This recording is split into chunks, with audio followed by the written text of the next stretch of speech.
Oseo. Oseo. Good, that's a Cherokee greeting. And then we wave the great feather for the good of it.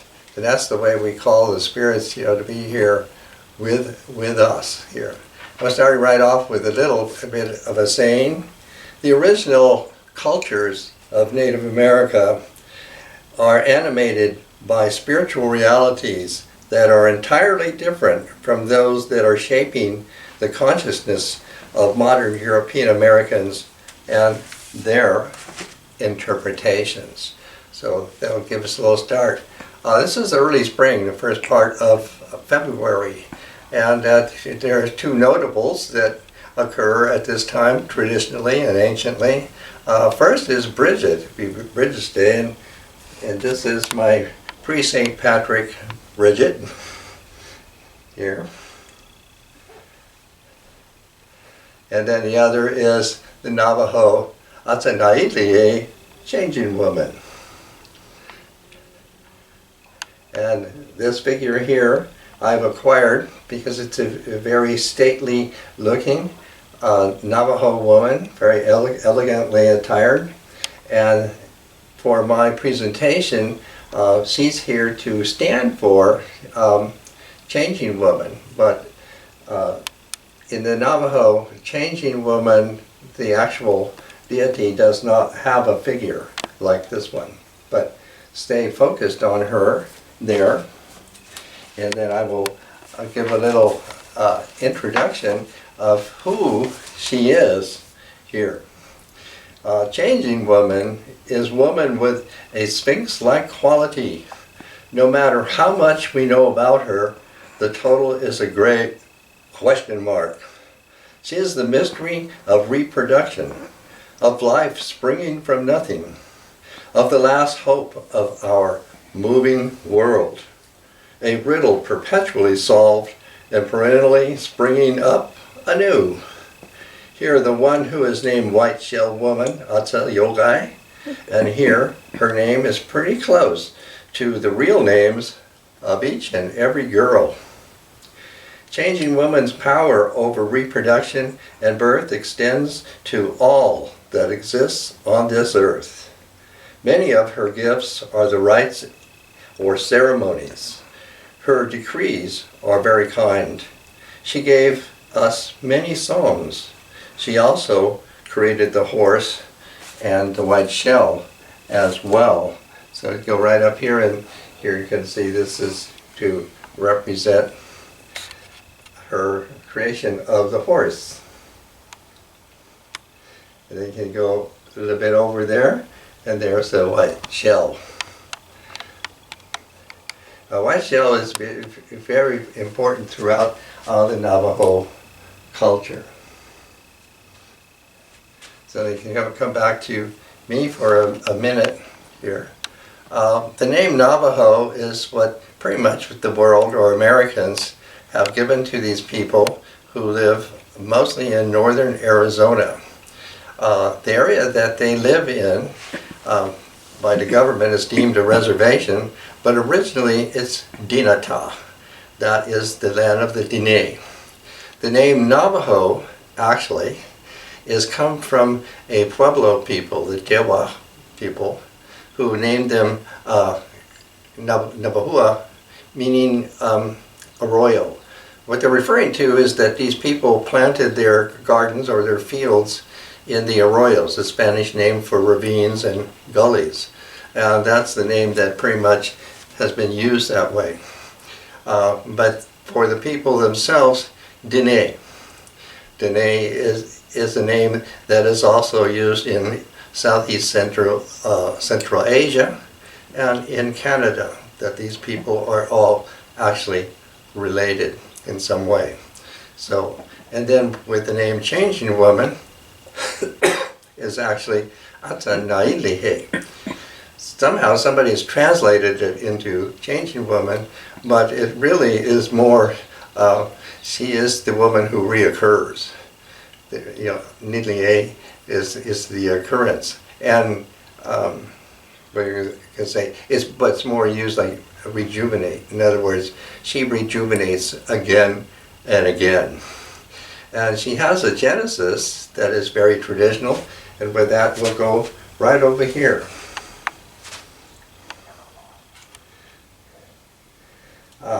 This is my watercolor of a mountain that's modernly called Gubernador Knob, kind of a Spanish name.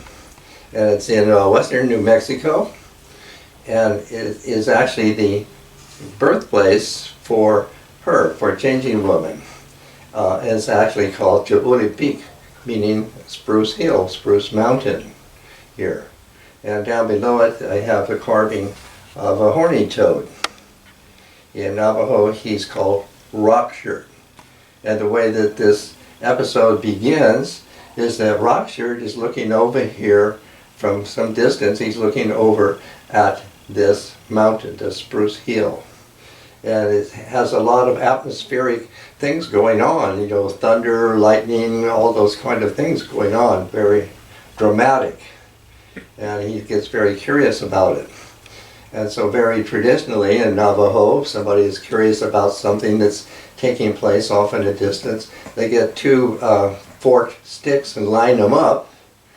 He lines it up, you know, to where he can see where to go when the day comes. And so that's what he does. He goes, makes his way up there to this hill, this mountain. Actually, he takes 4 tries. Everybody has to do 4 tries at everything before they finally get there. And when he gets there, he does find that there is something very cosmic. It's a baby, and this baby is all wrapped up in clouds and rainbows and things like that. A very cosmic swaddling, and signifying that this is, you know, a supernatural occurrence.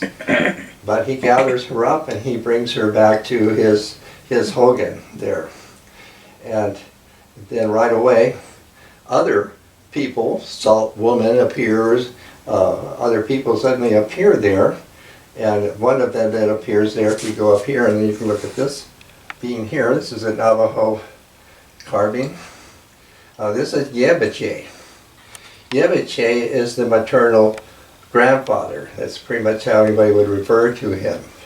And he has, you know, a headdress of eagle tail feathers, and his mask or his face is painted with a cornstalk, you know. So he's very traditional. And not only is he the presiding grandfather in this new baby, he is also the chief of all the supernaturals who can be impersonated, the Ye. So he is, you know, his name is Yebiche. So with that, we can come back here and just sort of meditate on this where it's happening. The baby is, you know, fed on pollen. So she becomes, you know, very special and grows very rapidly. The way that she was dressed, I mean, wrapped in this swaddling of clouds and rainbows and like, becomes the model for these things to be translated into actual material. And what we would call the Navajo cradle board is exactly made to symbolize those things. And I don't have an illustration of one of those. They look very particular in that way. I don't have one right now here. So that's, you know, our Genesis beginning here. Now we can go up above here. And this is my centerpiece.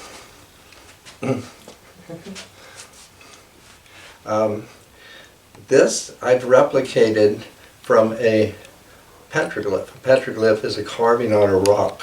And it's located in the western part of New Mexico. I found it quite a long time ago, and I have made this replica of it over 20 years ago here.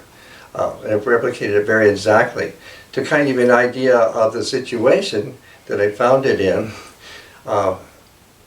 we were able to drive all kind of truck trails and things like that around, and we did just find things like this.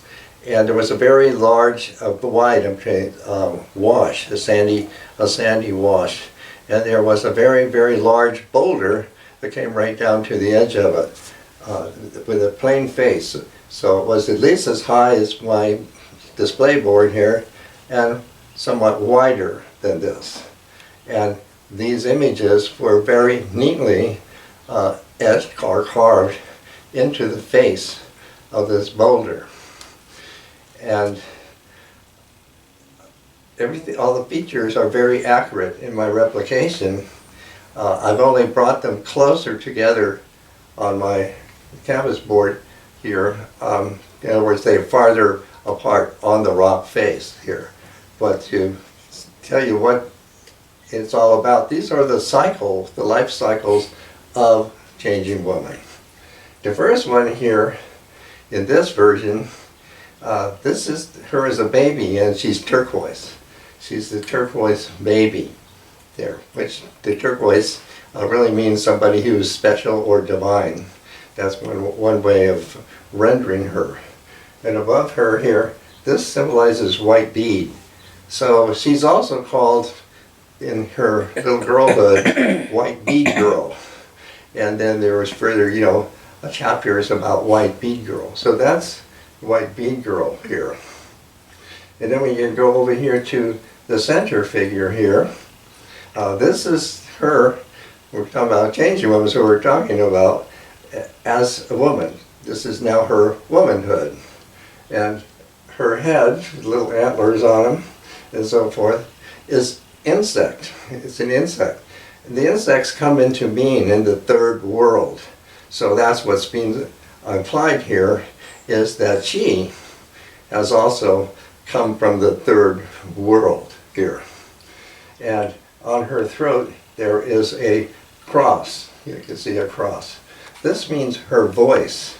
And her voice is the insect cicada. Whoosh-y-beat. And come right a little bit down here. Here is my Navajo illustration of that insect, who is standing for the voice of changing woman. Right there. And then we can say, here, what she's wearing is what we call a manta in Navajo, a peel.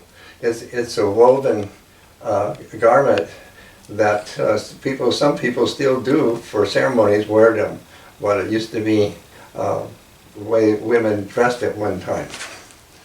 And the shape on it is a symbol for winter thunder. It's kind of look like a swastika-like, but it's actually winter thunder's symbol there.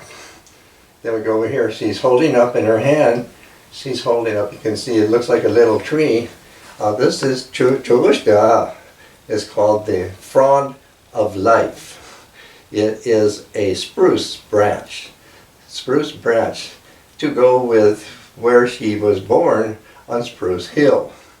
And on this spruce branch, there are little red pieces on it.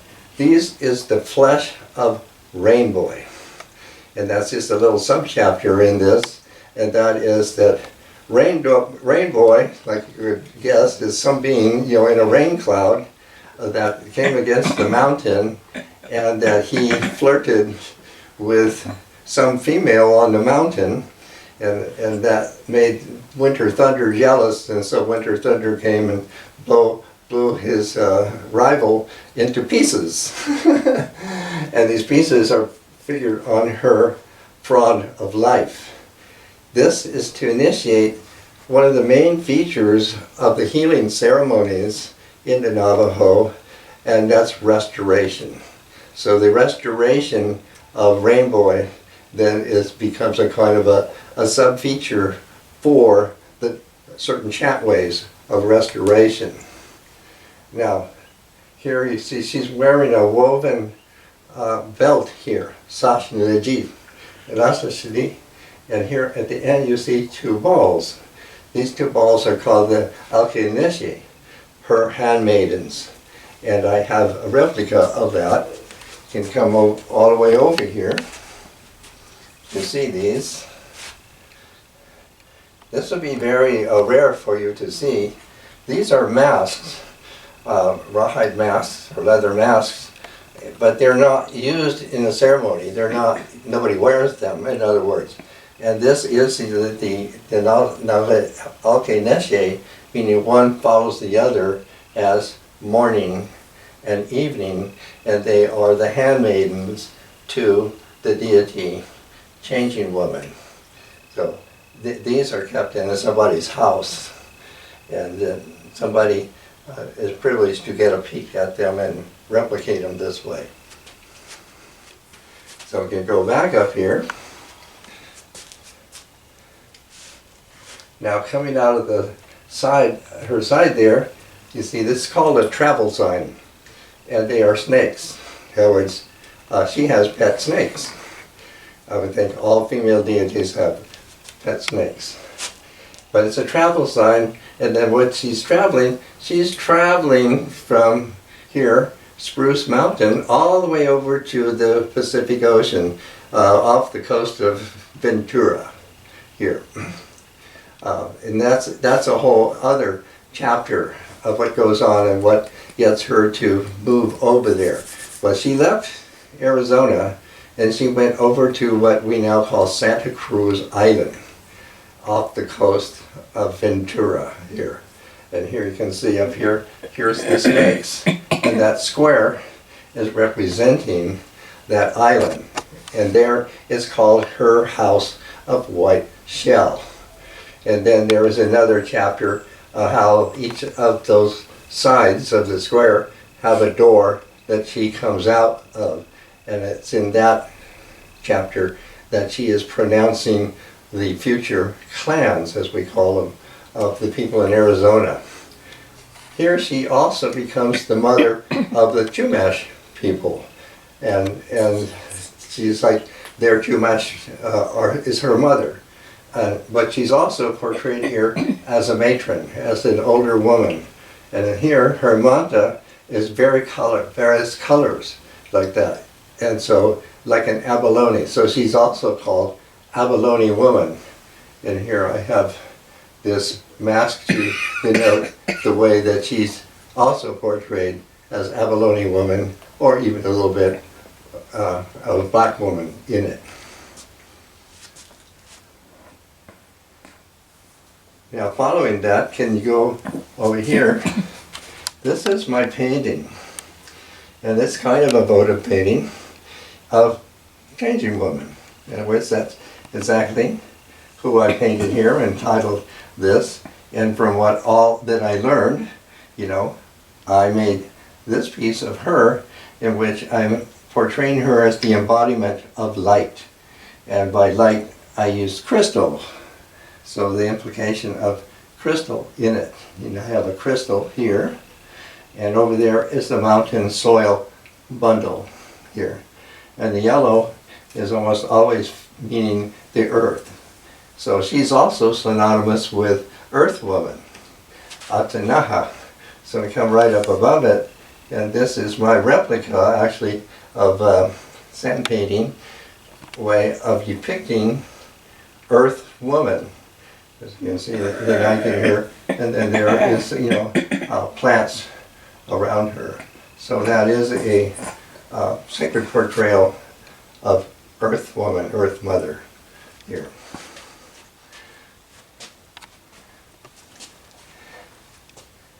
They can follow that theme right down here to this one I have here. This is another, seems pretty special to me, sand painting portrayal also of Earth Woman. And I have mounted it in this basket. It's called a rock star crystal basket. It's very symbolic with a mountain soil bundle. So with that, you can just come here and while we lived in Arizona for a few years, we had friends there on the Navajo country. They were Lynn and Lonnie Yazzie. And Lynn's father was a hatali, a chanter. The chanters are the men who make these ceremonies. They're the ones who makes the sand paintings. They direct, you know, the whole drama of the mask impersonators and the healing of the patient. So he would be like a medicine man, but they call him a chanter here. So her father, Lynn's father, was that, and she gave to Claudia this basket that's behind the figure I have of Changing Woman here. And so it's a gift from Benyazi for Claudia. And people who, baskets figure in certain of the ceremonies, and also people who are requiring the services of the chanter may also give him or pay him in terms of baskets. Anyway, that's the way that she told us the significance of having this basket. Now, Lonnie's mother was different. She is a weaver, and she lived out in Monument Valley. That's Monument Valley, where you have those wonderfully shaped things, mountains and things out there. And he drove our truck out there. Only a native can drive out there because it's all real fine powder. And we did pass people who did not have a native driver stuck in that silt. And he said they'll learn their lesson, like that.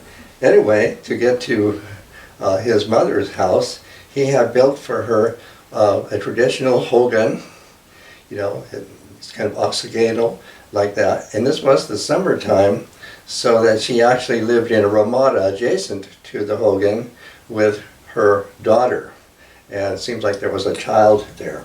So she's a weaver, and she used a traditional loom, which is just kind of looks like raw natural sticks, not something that the carpenter had any hand in, and that she was weaving there.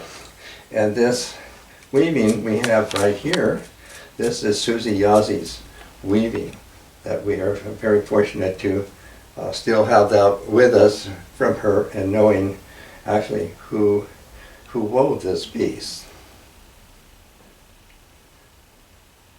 So weaving is very, very significant in this culture. It definitely has certain meanings, and I won't be able to go into that, but the whole area in the Navajo culture of what we consider with the word art, is very pronounced and very ubiquitous in this culture.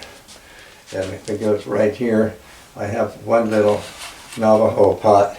I got to know a lot of the various Navajo potters, and had quite a collection of pots from them and so forth. I'm using this one as a sample of this. What gives it its tone, well, for one, the grog is they collect the Anasazi pot shards that you find everywhere almost, and to give the clay, substance, and they fire it in a fire, open fire, and they coat it with pine pitch for the glaze. So this is an example of that.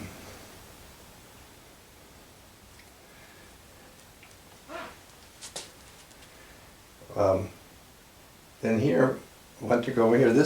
We call this, sand painting, ika, and these are ingeniously made the way that sand paintings, the Hatali makes sand paintings on the floor of the hogan, but they figure some way, I don't know, to make it permanent. The ones that are made in the ceremony are impermanent, but this one is permanent, and they are like votive pictures. In other words, who is being portrayed here, that's who she is. This is Lightning Girl. She's called Lightning Girl. Itad Ina here. And you see, for her feet or her shoes, she has, these, they're called shike, which also stands for not only saying shoe, but it also says my country. This is my country. And if we go right up above here, I have this piece. This is Claudia. I should have been including it with our visit with Susie Yazzie and the Yazzies there. because who this is Claudia, and they have totally dressed her up. Even she put her hair in the traditional way as White Shell Woman, as a yogai. So she was being very honored, and fortunately we have this photo that they took of her. That's Claudia as a yogai. Yes.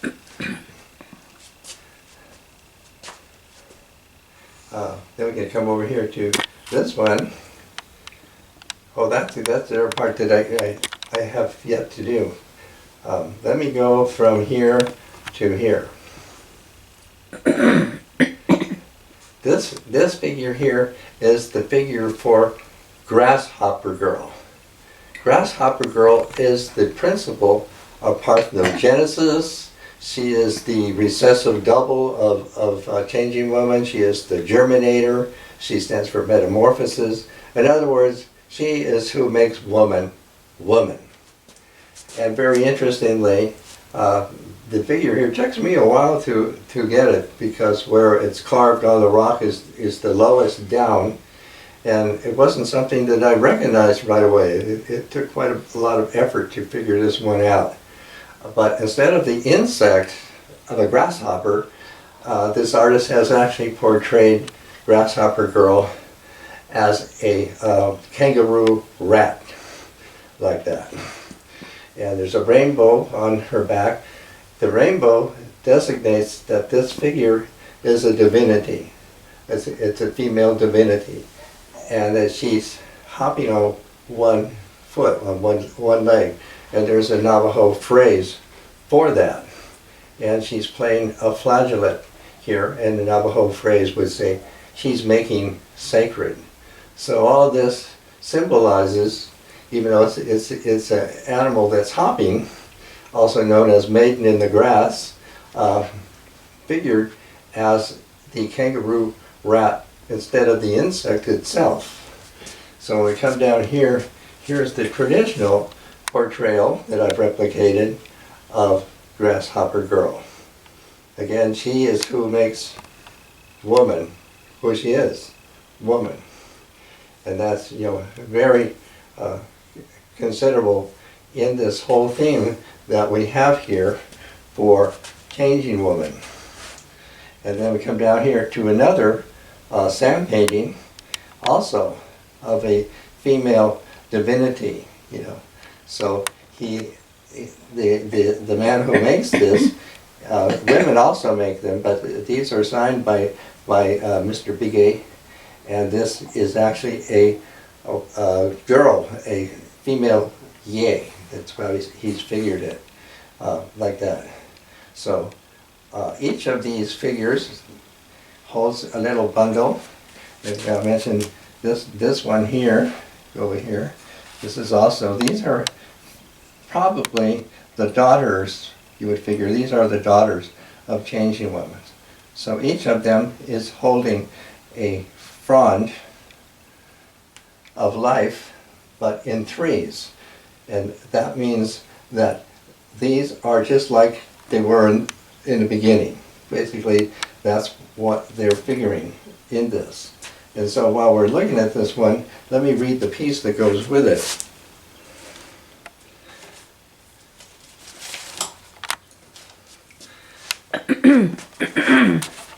So it's titled Gye's Child, meaning the daughter of the Gye. Again, the Gye are the supernaturals that can be personified in ceremonies, wear masks and costumes and like that. The larger supernaturals are called the Dien Dine. They are the beings, people, who are incorruptible. And there's a host of them. So this one is particular in saying who's being portrayed here is the daughter of the supernatural. I am the child of the Gye, turquoise for my body, silver for my soul. I was united with beauty all around me. As turquoise and silver, I'm the jewel of related tribes and worn with pride. The wilds of the animals are also my sister brothers. The bears, the deer, and the birds are a part of me, and I a part of them. As sister brothers, the clouds are our long hair. The winds are our pure breath. As sister brothers, the rivers are our blood. The mountains are our own selves. As sister brothers, the universe is our home, and in it we walk with beauty in our minds, with beauty in our hearts, and with beauty in our steps. In beauty we were born. In beauty we are living. In beauty we will pass on. And in beauty we will all feel completed. Aho. Hey.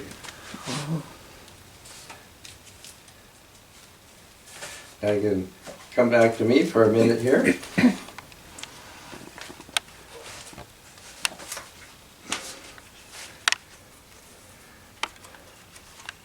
Very often, especially when I'm speaking of the Navajo, Claudia, she knows quite a few Navajo songs that she's learned from them.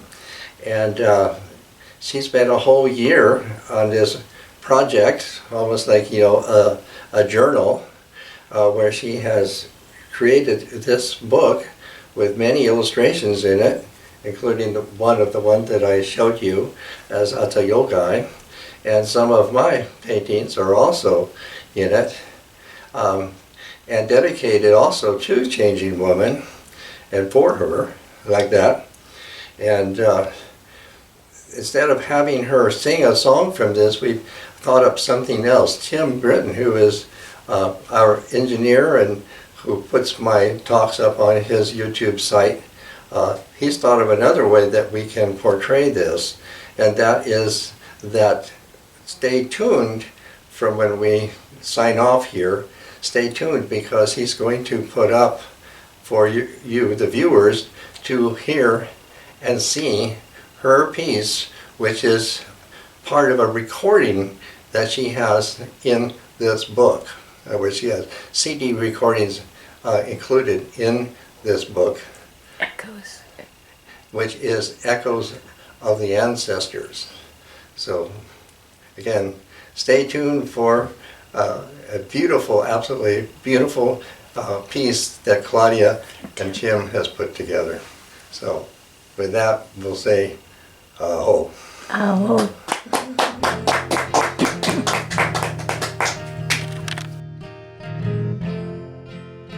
Echoes of the ancestors ride the winds of change. Voices of the creatures calling out my name. Singing spirits on the breeze, crashing of waves to shore. Pounding of earth mother's heart, teach me what to listen for. Teach me what to listen for. In stillness,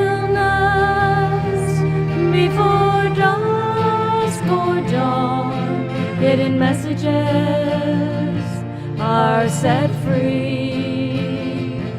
Like a heartbeat, and I'm breathing. Their rhythms speak to me. My ears can hear this music, my heart can understand. Grandmother of Coyote, I am yours to command.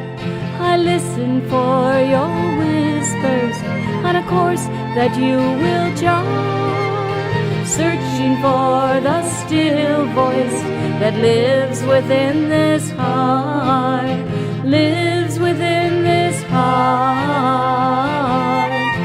In stillness, before dusk or dawn, hidden messages are set free.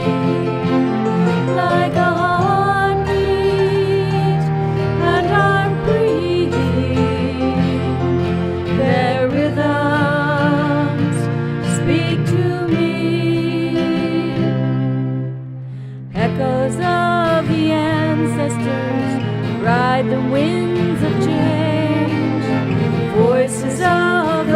creatures calling out my name.